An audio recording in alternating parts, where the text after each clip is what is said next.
It's good to see you today as the week starts coming to a close. It's Friday. I hope everything has gone well for you. This week we have been in 1 Corinthians chapter 11. 1 Corinthians chapter 11. Let's get over there and I want to focus in on one topic. 1 Corinthians chapter 11. It's verse 33. Therefore, my brethren, when you come together to eat, wait for one another. I believe this is where the King James uses the word tarry. Tarry one for another. English Standard, wait for one another. New American Standard, wait for one another.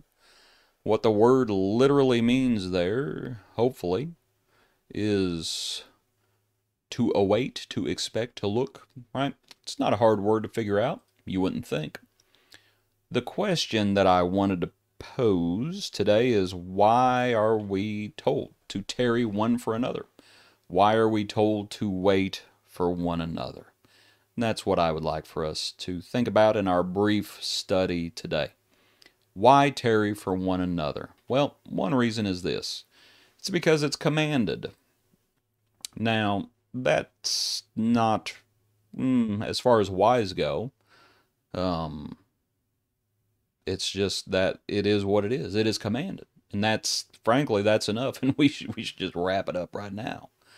But it is commanded. We are to tarry for one another. The Corinthians were commanded to tarry one for another. Therefore, my brethren, when you come together to eat, wait for one another. Is this a metaphorical? No, it's not a metaphorical thing. It's a literal thing. Tarry ye one for another. Wait for one another. Stop doing what you're doing earlier when it says, each one takes his own supper ahead of others. Knock it off. Wait for one another. That's what you do. Tarry one for another. It's commanded. All right, that's simple enough. Sometimes we even miss the simple commands, but it's simple enough. It's commanded. What else can we say, though? Why is it commanded? Well, why do you tarry? Why do you wait for others?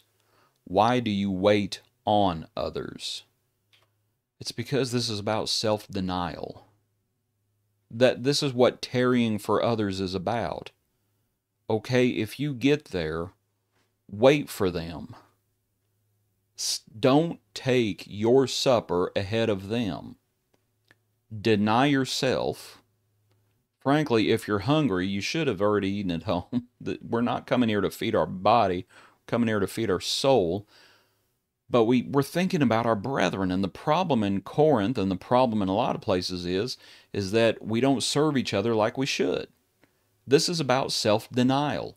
This is about considering them better than ourselves. You know, we understand this. Pardon me as I as I sit up a little bit. You're over at someone's house. They invite you to supper. See, the social graces are lost on a lot of people today. But here's one of the social graces. You're over at someone's house. They host you. And it's time for supper.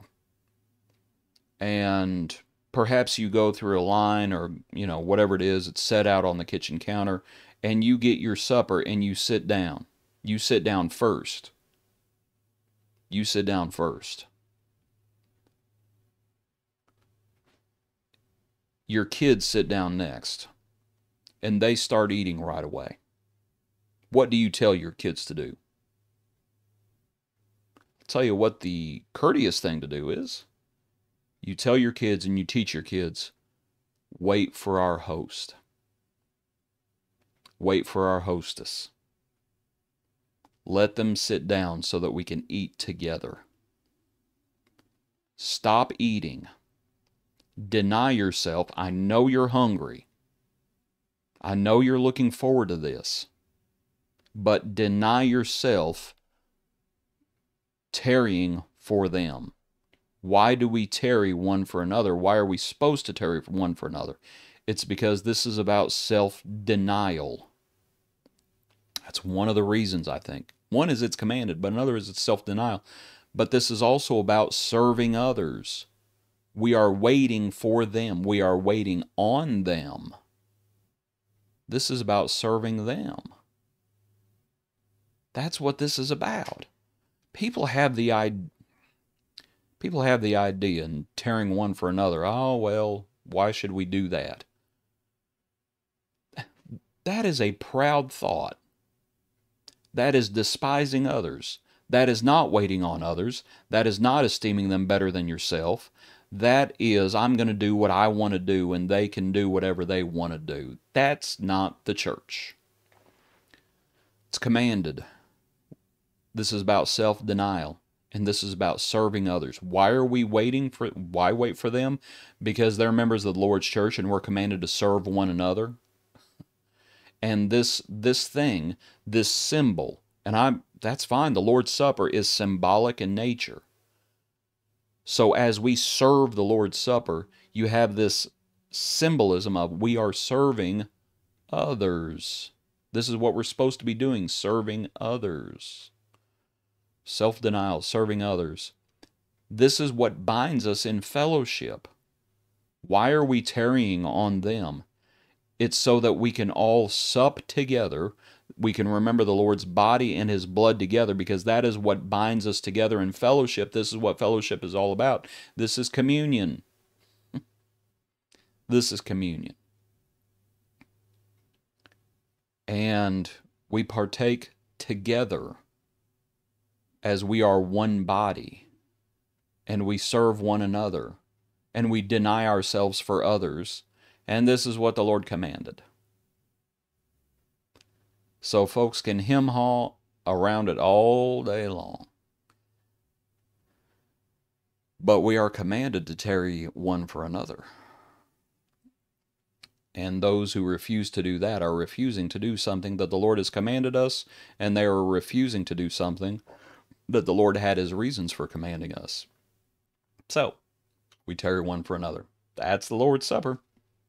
We move on to the gifts next week as we get into chapter 12, but I hope this study has been beneficial for you. I hope you have a good day. Appreciate you tuning in, and we'll see you Monday. Thanks for being with us.